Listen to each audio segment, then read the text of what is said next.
1990s, it was the heyday of management consultancy. I don't know if you were at work in that time, but you'd have highly paid experts who would be brought in to advise businesses and often simply went around speaking to people, listened to what they said and repackaged that to the bosses. What was or had been already known. I remember a project manager who would, tongue-in-cheek, often repeat some of the cliches that they used. And one of these was, we don't have problems and difficulties, we have challenges and opportunities. Now, we all realise that just changing words doesn't really make any difference to what is happening. But the idea is that if you do change your words, you can change how you perceive reality and how you view things. And from that, you maybe change the way you will deal with something. So in our context, the difference between problems and difficulties is seeing things through faith, the eye of faith, knowing that God is with us, that our lives are not controlled by fate or chance, but God controls the smallest detail in our lives. And he is working everything for our good and blessing. So I think our version of it is this. We can look at problems and difficulties, or we can look at trials and blessings, sent by God for his glory and good. And this is a theme that Luke is portraying in Acts. And we're going to see some further blessings that we've had following on from what was described from Mike last week. Now, perhaps you don't remember, but we started our study of Acts on March the 16th, and we have reached probably the 15th sermon. And so you probably can imagine how long it's going to take us till we reach the end of it. But we realised as we went through the book, Steve, Mike, myself and Rod did, that there's far more to it than we ever had imagined to start with. And one theme that Luke had been describing was that there were trials in the early church that were followed by blessings. But more than that they just weren't disconnected, they just weren't random. God had allowed the trials and they had been given a purpose for the glory of his name, for the perfection of his people and the increase of his kingdom. And the blessings that followed were fruit of whatever unpleasantness had gone before. So if we look at the story we have superficially, we take all the positive things that happened in the first 3 years of the church. And through it all, the apostles and the church were not cast down and they were not discouraged by their trials. Their reaction is not to pray that God will take their trials away, but he will give them faith to endure them with joy. And that clearly is something for us to know today. When problems happen in a church, yes, of course, we need to examine our hearts and see what God is telling us, but it doesn't necessarily mean that we are on the wrong track or we are doing wrong. God has left us these things, and they are there often to teach us.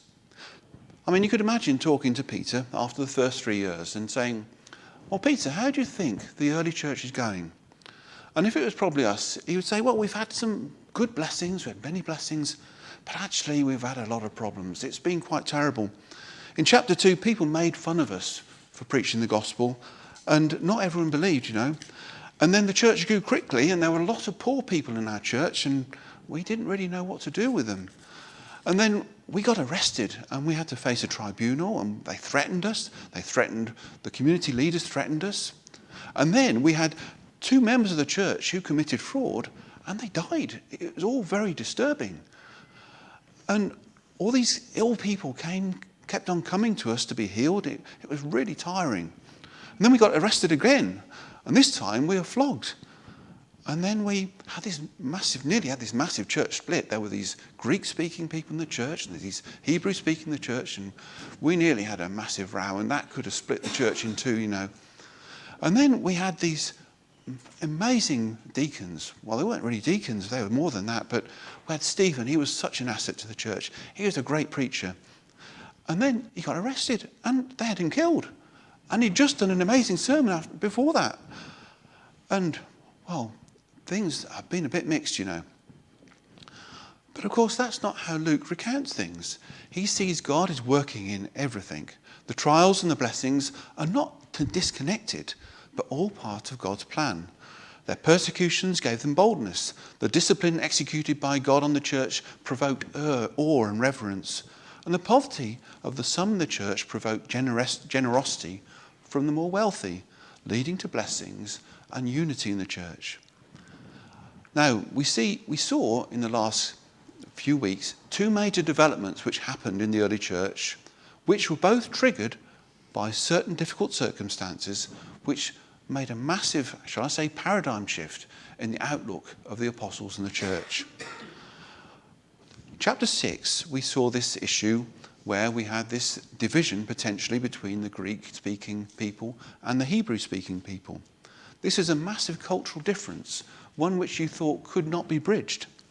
There were those from a culturally conservative Hebrew background and those with a more cosmopolitan worldview. And this was solved by the appointment of 7 sub-apostles, as it were. I wouldn't like to call them deacons because they were far, far more than that. And this brought not only unity in the church, but that meant there were some extremely gifted people from a Hellenistic, from a Greek-speaking background, who were equipped to reach a much wider audience than the apostles probably ever could have. And 2 of these we have already met, Stephen and Philip. Now, just to remind you, Philip is not Philip the apostle. This is someone different. This is, we know as Philip the evangelist. Last week, Mike spoke to us about chapter 8, and he mentioned that Stephen had scarcely been buried, and then there was a ferocious onslaught of persecution against the church. And not only that, there was a man called Saul of Tarsus who unleashes this wave on the church, and people fled Jerusalem, except for the apostles, and this, strangely enough, led to an explosion of activity where refugees were scattered in every direction, but they went preaching the gospel. Now, I'm sure when they left Jerusalem, they thought, well, this is a great opportunity for us to leave. There's lots of persecution here, so it's a good opportunity for the gospel for us to go. I'm sure they left on quite different grounds. They left because they were afraid. But nevertheless, God used that for the conversion of lots of people. They went to different regions which the apostles had never been to before. And so that incident made me see Philip in a different light. When we saw Stephen, we thought, wow, what a man. He was like bold and fearless. He was determined and uncompromising. He was eloquent. He was an amazing apologetic. He was like a comet which went up into the sky and had a brief but spectacular ministry. And I suppose then we have Philip. Well, what did Philip do? Well, Philip actually did an awful lot, which we will find out. He tends to sit in Stephen's shadow, but we have an entire chapter devoted to his ministry. We see a man, and despite his immense gifts and work, he's a man of immense humility and grace. But he's a man of action and energy, and with a lasting and continuing ministry. So we met him when Mike spoke last week. He had actually been on a mission, a very successful and a very fruitful mission to the Samaritans. And now, just after this, we read our part of the chapter, which Anne has just read. In chapter 8, 26, verse 26, we read, "Now an angel of the Lord said to Philip, 'Go south to the road, the desert road that goes down from Jerusalem to Gaza.'" The whole of Samaria and the region about has been reached through his initiative. And then without explanation, God calls him to leave. He's asked to leave a fruitful field of blessing, or perhaps the opportunity of a well-deserved rest, to go on a seemingly pointless mission to a very unpromising location, the lonely desert road between Jerusalem and Gaza. So we read, so he started out, and on his way he met an Ethiopian eunuch, an important official in charge of all the treasury of the Kandake, which means Queen of the Ethiopians. This man had gone to Jerusalem to worship, and on his way home was riding in his chariot reading the scroll of Isaiah the prophet. So Philip does not question his brief, or he doesn't hang around. He goes straight away on his mission. And he obeys, even though he doesn't really understand why God is sending him there. And he reaches this lonely stretch of road when there happens to be a caravan train passing that way, the entourage of a foreign dignitary, on his way back, wherever he had come from Jerusalem. So where was he from? It mentions Ethiopia, and more exactly that was what was known in those days as Nubia. It was the land south of Egypt, and its northern boundary was the first cataract of the Nile at Aswan. It had a capital, Meroe, which was on an island in the Nile and was located in what we would know today as North Sudan. In antiquity, Ethiopia was regarded as being at the end of the world. I mean, Homer mentioned in the Odyssey that the people there were called the last of men. And in Luke's day, the Romans had just started to explore just to see what was down there and try and find out what was beyond Egypt. And they'd sent an expedition as far as Meroe and further. So, who was this man? He's described as eunuch, although the word could simply mean that he was a particular type of official, a chamberlain. But it is termed an important official. He could be read as someone of great authority. He was a man of great power, of high office, almost princely, reporting directly to the sovereign. And so he's a man as important and great as they come, a man who has it all. He served Kandake, queen of Nubia. In that land, the king was venerated as a child of the sun, and so too sacred to do anything useful. And so the affairs of state were handled by the queen mother, who was the person who wielded the real power and carried this dynastic title, Kandake. But who was he? He clearly was a proselyte, someone who had adopted the Jewish faith, religion by circumcision, sacrifice and baptism. And so he was as close to an ethnic Jew as any outsider could possibly be. But such was his dedication that he'd taken this 3,000-kilometre trip to Jerusalem, probably to go to one of the ceremonial feasts. And what is interesting is not simply that he'd done it, but the Queen had allowed him to do it. Clearly she placed enough confidence and respect in that man to trust him.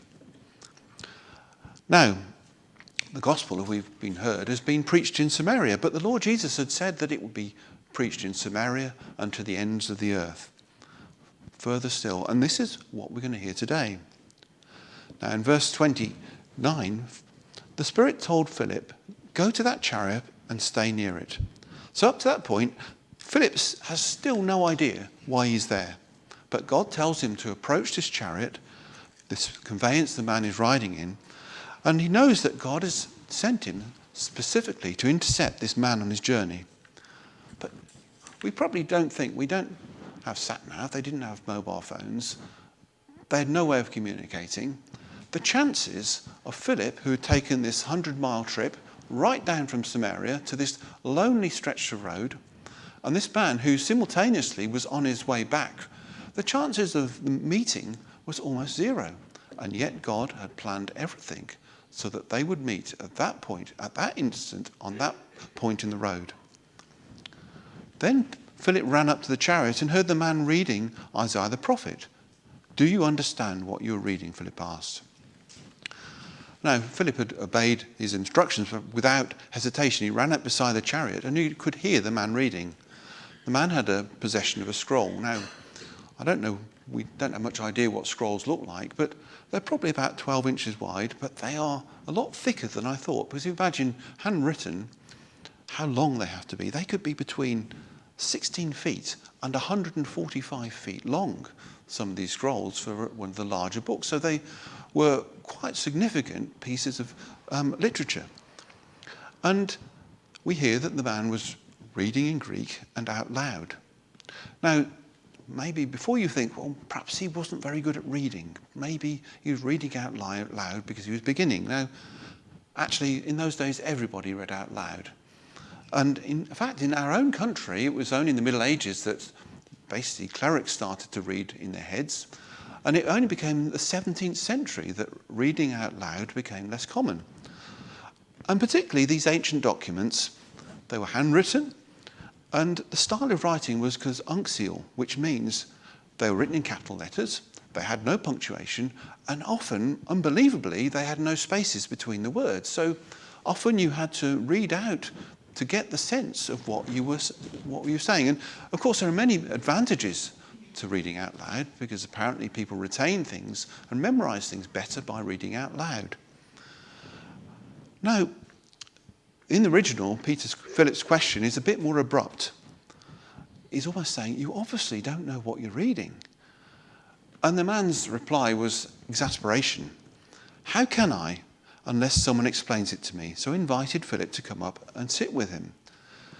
His reply suggests that he was taken a bit aback by Philip's question. He wasn't expecting a question from anybody, let alone in the tone that Philip gave it. But his response was not simply exasperated. He says, "How can I possibly understand what I'm reading here unless someone helps me?" He's just been to Jerusalem and he's implying, how can you expect a stranger without help to understand what your most learned scholars don't seem to understand? And this is the passage that the eunuch was reading. He read from the Septuagint, which was the Greek version. It was translated from the original Hebrew in about 180 BC in Alexandria, but it was commonly used amongst Greek speakers instead of the Hebrew, which they obviously sometimes couldn't read. They would read in the Greek. And clearly, Philip didn't have a problem with Bible versions. And it says, he was led like a sheep to the slaughter, and as a lamb before its shearers is silent, so he did not open his mouth. In his humiliation, he was deprived of justice. Who can speak of his descendants? For his life was taken from the earth. Now, you would question, why was he actually reading at this point? Was it just coincidence that he was just working his way through Isaiah? But I think there was more to it than that. It was more than it just happened to be the passage he was reading. It was something he'd been pondering on his journey from Jerusalem. It was fascinating that we don't seem to hear anything that he'd actually engaged with the apostles at all, or Christians even at Jerusalem. You'd have thought he'd have. But remember, we just had the persecution. It's almost like Christians had evacuated from Jerusalem elsewhere, and the only Christians left there seem to be the apostles. So that might be a reason why we don't read of any real interaction with Christians. You also wonder whether such an important dignitary would have been kept on close leash by the establishment figures in Jerusalem. They would make sure that he wouldn't be allowed to go anywhere near these Christians. But whatever it was, he was none the wiser because of the question he now asked Philip. Whatever interaction he'd had with anyone in Jerusalem, he still doesn't know what this passage is about. He says, "Tell me, please, who is the prophet talking about, himself or someone else?" He's perplexed by it. It's not that he doesn't understand the words, but it's who is the prophet speaking about. He's spoken with people in Jerusalem and he's had different answers. Who is the one who suffered? Well, was it the writer of the literature? Was it somebody else? Was it a prophet or some kind of prophet? But it suggests by his words that it doesn't occur to him it might be, or no one has told him it might be the Messiah. So Philip began at that very passage of Scripture and told him the good news about Jesus. Now, unfortunately or fortunately, we don't know exactly what Philip spoke, but this is where he started and he didn't end with it. He proceeded to tell this man the good news of Jesus, the promised Messiah. He didn't preach a sermon in that sense. Even the term told him the good news perhaps doesn't do justice to the original weight the words carry. It's something he told them, something joyous and exhilarating. The nature of the things he told them was so wonderful that it was infectious.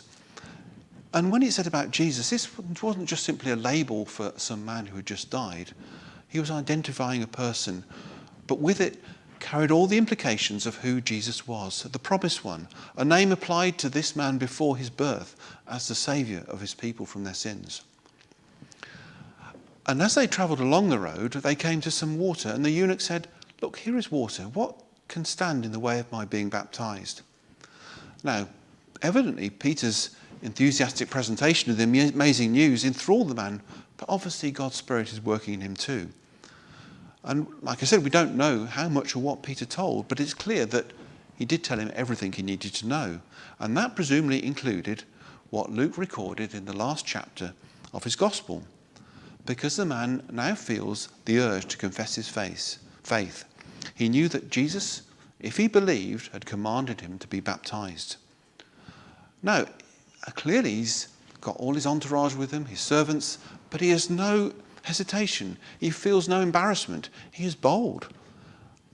And there he does. Dozens of people watching from his entourage, and they all watch him go down into the water and effectively do this humiliating act where he is dipped in the water. Now, he had no question about how to be baptized. He knew, as the early church did, that baptism suggested that it wasn't just a form of sprinkling, it was immersion. Otherwise, he would never have needed a body of water. He could have done it with a flask of water. But this was not merely any kind of baptism as well. At that time, various Jewish sects practiced baptism as an indication of membership. We know also of the baptism of John to repentance. But this is the baptism of Jesus, the answer of a good conscience in following the command of Jesus. The man was baptized not to make him a Christian. He was baptized because he was already a Christian. And the man gave orders to stop the chariot. Then Philip and the eunuch went down into the water and Philip baptized him. Or as Eileen would say, he was dunked. Now, in our church Bibles, you will notice that 37 is missing, and there's a footnote that some manuscripts include, Philip said, "If you believe with all your heart, you may." The eunuch answered, "I believe that Jesus Christ is the Son of God." And some do have this phrase in, but also we have the witness of the church fathers. So it refers to Irenaeus, Tertullian, Cyprian, Ambrose, and Augustine. They all refer to this verse. So whether or not we place it in our Bible, that's not worrying me. It clearly was the practice of the early church to baptize those who believed with all their heart. Baptism is not like the Roman Catholic conception of baptism or the ex operato, that the work is the work in itself, that somehow there's magic in the institute, that just by doing it, it does something. Baptism just signifies something else. It signifies faith in Jesus Christ. It's a confession of faith. And clearly, Philip was so satisfied with the confession, the sincerity of this man, that he baptized him. And when they came out of the water, the Spirit of the Lord suddenly took Philip away, and the eunuch did not see him again, but went on his way rejoicing. Something strange happens. You would have thought this man, who is now going on his own, would need some extra coaching from Philip. Philip may need to give him some more Bible studies, or some extra encouragement, some wisdom what to do when he goes down into Ethiopia. But he doesn't do any of that. They don't exchange contact details so Philip can stay in touch. As soon as it is over, God hurries Philip away, and the man carries on his journey. And it seems strange, but the man is so absorbed with the joy that he has. He's so filled with the joy of his conversion that actually the loss of Philip doesn't discourage him at all. After all, he is a follower of Jesus and not of Philip. And he knows that God will look after him and keep him. And Philip has done the part that God has sent for him. We don't ever hear of this man again. For what it's worth, according to Irenaeus, as church father of the 2nd century, he became missionary to his own people, but I suspect Irenaeus doesn't know any more than we do. Philip, however, appeared at Azotus and travelled about, preaching the gospel in all the towns until he reached Caesarea. So as for Philip, next time we hear of him, he is travelling north on the coast road, and he is preaching the gospel in all the cities he passes through. And this last verse is almost like a throwaway comment. We hear all this story about the Ethiopian eunuch, his conversion, how it all happened. And then we hear this, and by the way, Philip went on and did some preaching on his way up to Caesarea. We read how Philip was instrumental in the conversion of this one man. And yet, it seems as important as the thousands of people Philip would have reached on his way up to Caesarea, the administrative centre of Roman government. And there he stops. And the next time we hear of Philip is 20 years later. By that time, he's a family man. He's still going strong in the Lord. He's been blessed by God with 4 daughters, each one a worthy follower of Jesus and a credit to their father. So we come to this thing, and what can we learn? What things can we take away from this passage? There are a lot of things, but I'll just single out 3. The importance of the one. Philip had no idea of why God would move him from a fruitful field of service where he was preaching to lots and lots of people. And yet, he doesn't even know where he's going, and yet God moves him to focus on one person. But he's one man, but in God's eyes, he is as important as the thousands that Philip had been reaching and afterwards would reach. Now, in our day, in our post-Christian society, we obviously long for conversions. And in churches, we often are not satisfied because we don't see enough people. We want more and more people becoming Christians. But that's a good desire, but it shouldn't blind us to the need and the importance of the one person. God's care is not an abstract one of people groups and nations. God is concerned for individuals. I remember I heard a preacher, some of you will have heard him or even known of him, a man called Vernon Hyam. And in his younger days, he was a young pastor in mid-Wales in a very rural parish, which was a very small concern. He went away, obviously, from that to bigger things. But he said he always kept with him the memory, the importance of the one, the importance of the few. The next thing is the most wonderful thing in the world. We read about this Nubian man, as high a rank as any could be in his country, a man of power, of wealth, of privilege. He had everything a man could wish for, or did he? I remember reading the obituary of Eddie Stobart, as many of you know, was a Christian man who ran the legendary Eddie Stobart truck company. Unfortunately, his son, or his oldest son, was not a Christian.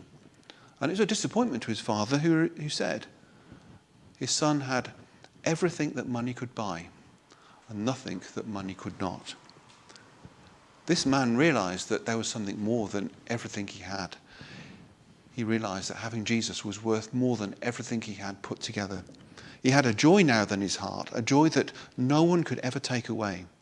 And if you are a Christian, remember that joy that you had when you were converted, which often we forget about, often it dims and grows cold, but never forget, because what was given then, God can still give us the joy. If you do belong to Jesus, or even not sure whether you do not, think of this. If you do not come to Jesus, if you do not come to him, if you do not ask for salvation, but choose to stay away from him and ignore his call to you, this joy will be something you will know nothing about. You will never know.